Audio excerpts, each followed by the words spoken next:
And thanks for having me. Before I start, I'm not much of a speaker, and I'm not a motivational speaker, but I'll tell you one thing. And I always go by that line, and I always say, black child, it's possible.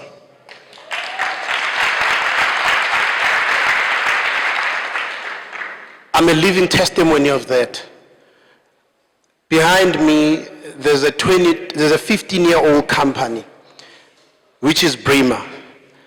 My name is TSHEPO, MEKOA. I'm from the East Rand, as Debucha alluded.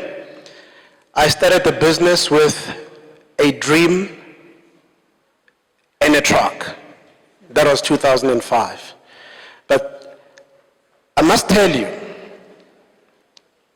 being an entrepreneur, it can be so lonely. It can be so frustrating. Whether you have a degree or you don't have a degree, the journey can be so uphill, and then you will want to give up. And this is the moment where you don't. This is the moment where you hold on. This is the moment where you strive. But how do you get along? You know, I always tell people that if there's one thing that's going to kill me, it's my business. I mean, I ended up in hospital with a near heart attack. I've got a stent in my heart. And funny enough, I survived a very dangerous motorbike accident. I had to spend about 4 months in hospital, 1 month in a coma, 2 months in ICU, and guess what? I survived that ordeal, and I'm riding again. So the motorbike won't kill me. But my business will kill me. It nearly killed me, and it's coming. So I'm telling you, sitting here, because I'd like to believe that I talk to entrepreneurs here. Because I can tell you now that you are in for it. You're going to have those moments. Some of you have already started the journey. Some of you are about to embark on the journey. And some of you have given up. But you've got to make the choice. You've got to decide. So my approach has always been one, whenever I talk to entrepreneurs. If you want to know more about this business, you can Google it, Bremer Logistics. But right now, I just want to take another angle to entrepreneurship. You know, whenever I talk to entrepreneurs, I always talk about the 6 pillars.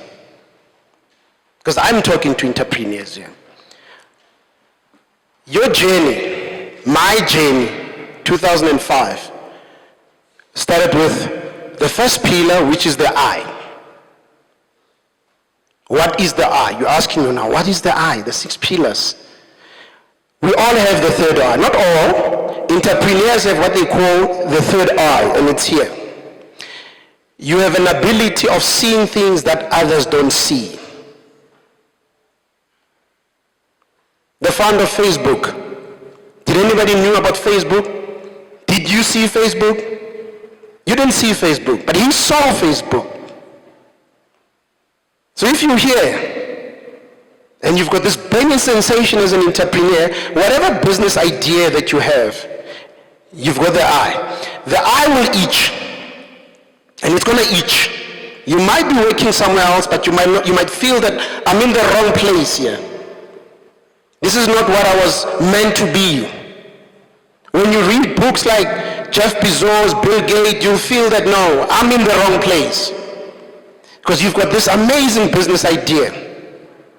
You're seeing what others don't see. You leave your work, or if you don't work, you say, let me embark on this thing. My eye, the eye, it itches. I want to see. I see this thing. When you go, you start a business. You create what they call a matrix. How many of you have seen the movie The Matrix? Now, let's talk about the Matrix a bit. Neo in the movie goes through walls. You know, when I watch The Matrix, we all thought we were watching an action movie. No, Matrix is not about an action movie. Matrix is saying to you, you can do anything. In your Matrix. You can do anything in your Matrix. Neo can walk through walls. Neo. Now let's pause for a moment. Let's talk about Bill Gates. Bill Gates had the eye. He saw what you couldn't see when he created Microsoft. He created Matrix. Bill Gates, in his Matrix, he's doing things that you can't do with Microsoft. You only use Microsoft to send an email and other things. Bill Gates can get into your email if he wants.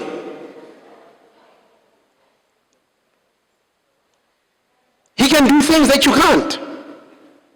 The founder of Facebook, Mark Zuckerberg, he can do things that you won't do in Facebook. He knows everything about you. And he can do so much with that information. Now, in the Matrix, and just to sum it up, Matrix is your business idea or your brand that you want to embark on. So you're going to create something that it's going to be owned by you. So remember, you have the I, you have the Matrix. You're sitting with idea, you want to write up some app which will be able to hack the bank. That's the Matrix. Because it's going to allow you to do, and I'm not saying please create the apps that will hack the bank because you're going to get into trouble. So all I'm saying is that you should be able to do what people can't do in your Matrix. In my business, for example, I own a logistic company. No, well, not I. We own a logistic company. Because I used to own it. I used to be 100% shareholder. I'm now 90%. My staff owns 10% of the business, which I gave it to them for free. And there's a reason why I did that. In my business, when you procure my service, in my Matrix rather, you only limited to blocks. But I can do anything in that business. I can bring a truck here. You'll have to go through a process to bring a truck here. Bill Gates can write any script. Bill Gates can decide to shut off Microsoft. You can't do anything. Now when you create a matrix and you've got this brilliant idea, you need systems, which is the third pillar. I have systems in my business.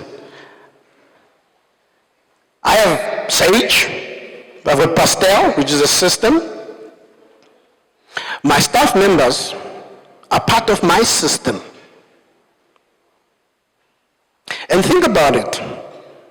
Going back to the second pillar, which is the matrix. You are making Bill Gates more richer with his matrix, because you're playing with his matrix. So when I take Bill Gates as I take Bill Gates and I use Microsoft as part of my system in my matrix, I make Bill Gates even richer. So you're going to sit down, you're going to see something, you're going to create this business idea, which is the matrix. You're going to do things that no one can do. But to keep it going, you need systems.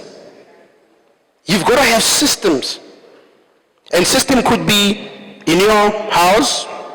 You create a little bit of a desk.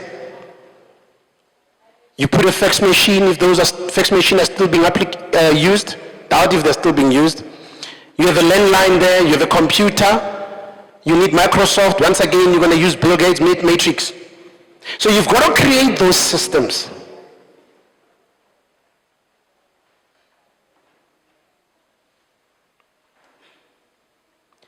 We make mistakes. We start businesses and we forget about the systems. Brima wouldn't be where it is if I didn't sit down and take a step back and say, we need to have systems that will keep everything together, or that I will make sure that, or by way that I'll make sure that I can control everybody else. So your business is running or your matrix is running because your systems are keeping it. So you'll take from anybody else. In your business, you could use, in your matrix, you could use Facebook as part of your system. I use Facebook. I use social media quite a lot to put out my brand there. So there are a lot of systems that you could employ in your matrix. So you can go through walls. Now we move to the fourth one, which is the asset. This is interesting. So you've got all those systems now running your entity. And we all know what an asset is. We've got immovable asset, we've got movable assets. So the business is running now.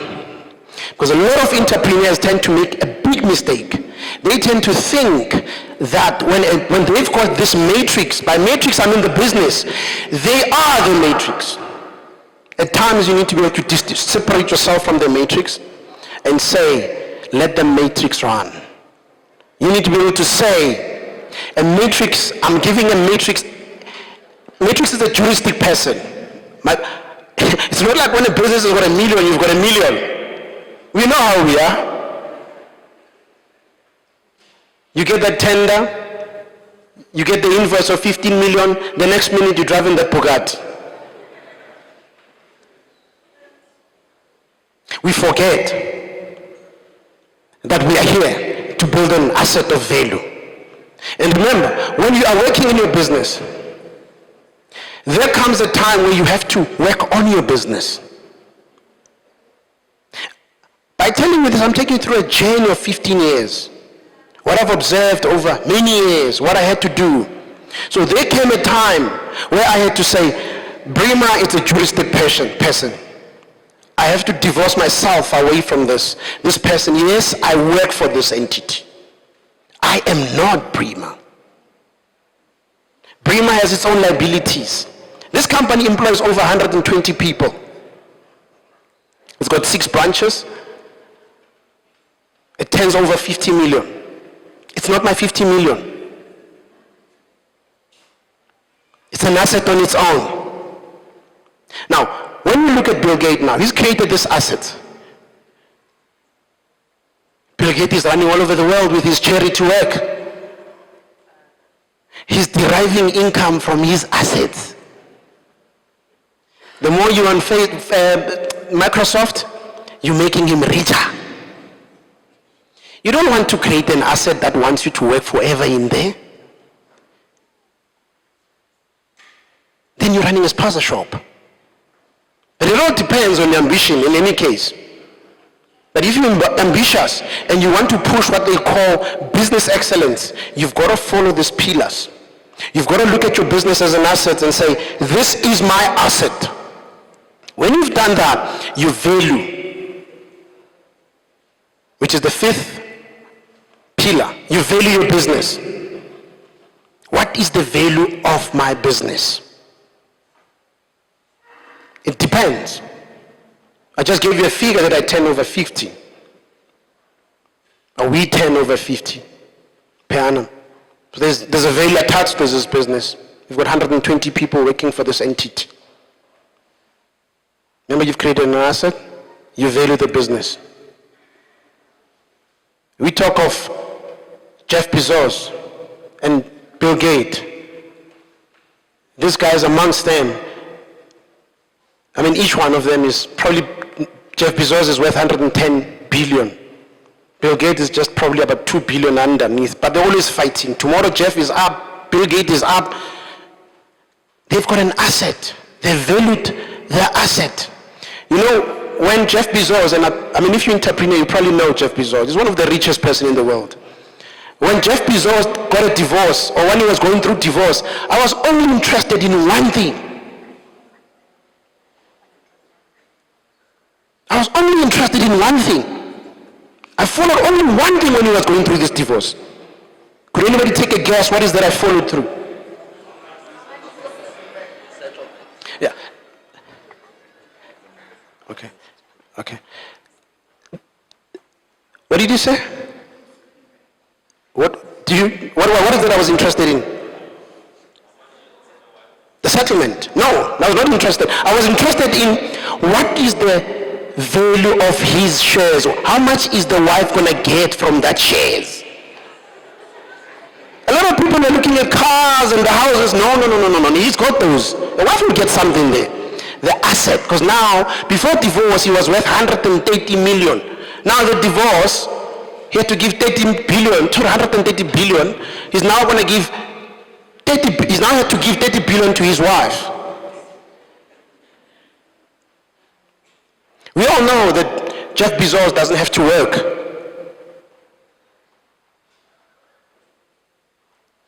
because he's left a legacy. That's a sixth pillar. You've got to leave a business. When you leave a business, you've got to walk away and say, I have left a legacy.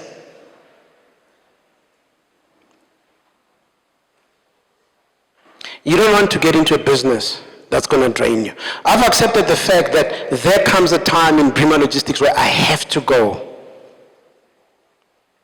Today, I wanted to share the 6 pillars. I know we pressed on time, but I felt that let me not tell you more about my business, but I'll try and sum it up and then picture these pillars in mind.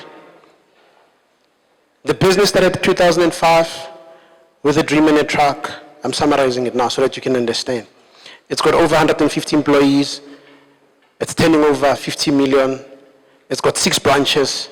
What saddens me the most, I used to be excited. It used to be the only black-owned logistic company in the country with its infrastructure. But it saddens me the most now because no one is following. No one is following. So I hope to inspire someone here. I hope someone will say, in actual fact, I want to get into that logistics. I'm going to open up 6 branches. I'm going to go and get those vehicles and I'm going to make sure that I've got that infrastructure. And folks, I'm going to tell you, it's possible. Don't give up.